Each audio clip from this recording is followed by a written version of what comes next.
So it's about that time again. It's been about 4 weeks since the last software update from Rivian, which means it's about time to drop a new software update. And thanks to Rivian Tracker, we actually have some insight into what's included in 2025.14. And I want to have a more candid conversation about Rivian software in general and what this release really sort of means towards the progression and maturity of Rivian as a software-defined vehicle company. You'll know if you've been watching some of my videos that I actually am a software CEO first and foremost. This YouTube thing is definitely a hobby for me. And so I come at this evaluating software from that perspective. And so I look for clues and signs along the way about what that can mean about the company. Now, before we get to that point though, I just want to give it to you straight about what's in this. There's really only a couple things, and it's primarily a bunch of bug fixes. The main new feature for both Gen 1 and Gen 2 vehicles is the fact that you now get the AI-based DJ feature from Spotify, where you can curate a list automatically and have it add commentary and narration from an AI voice as a DJ. Not really sure that's my thing. I used to be a Spotify premium user years ago, but I've been an Apple Music subscriber for quite a few years, given that I'm in the Apple ecosystem, and the native integration and lossless support is really great. The other big difference for Gen 1 specifically is that now Gen 1 is getting some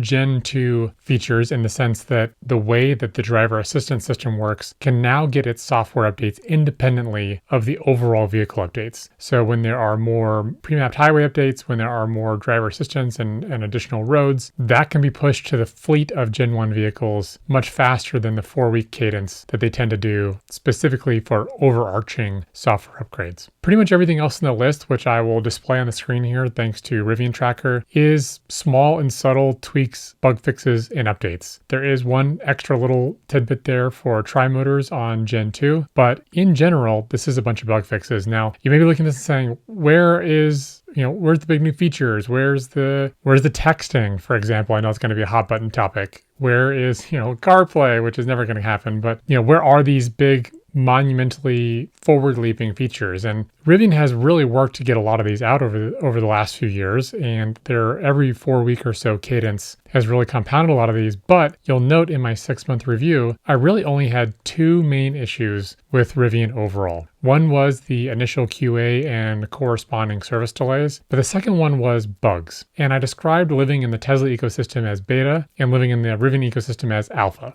And that is still true, but they've been slowly trying to patch up a number of these bugs. And so to see them take an entire release cycle like this and primarily focus on a list of bug fixes, stability improvements, responsiveness improvements to the infotainment UI, and also open the doors on their previous fleet, the Gen 1 fleet, to be able to more rapidly accept updates related to mapping and driver assistance is a really, really good sign of maturity. In our software company, I run basically an email marketing platform, and we've sent billions of emails, and it's really tough as you start to scale up to weigh these two sides, the pull to add new features against the need to fix old bugs. Because as you bolt on new features all the time, you introduce new complexities, you introduce new bugs, you introduce new problems. And while a feature may sell a vehicle, a bug may kill it.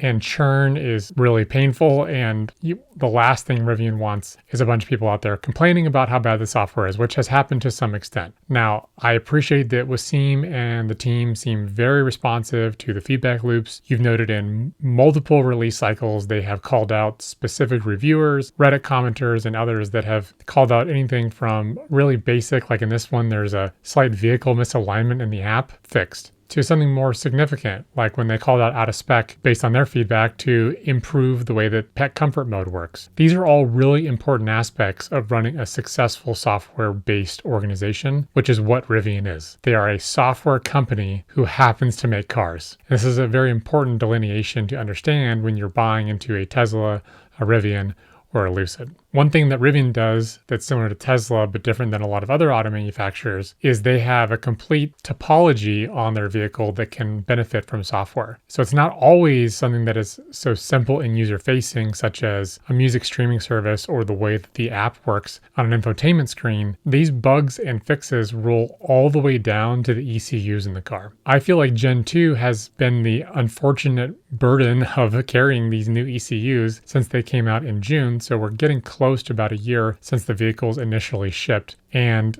being a new architecture like that, being new in-house chips, being consolidation, essentially means from the outside, what I can tell is they've had to write their stack from the beginning. And that is tough. You have new software, there's edge cases, there's things that haven't been very well tested, and that has been felt by users, including ourselves. But again, to their credit, they are trying to rapidly iterate and fix and release these in releases like this. Boring but necessary releases like this, where essentially the entirety is bug fixes, is a very good sign towards maturity. Rivian fully understands the importance of, for instance, the Rivian R2 launch coming in about a year. And they've stated multiple times that the underlying architecture of Gen 2 is very, very similar to the underlying architecture in the R2.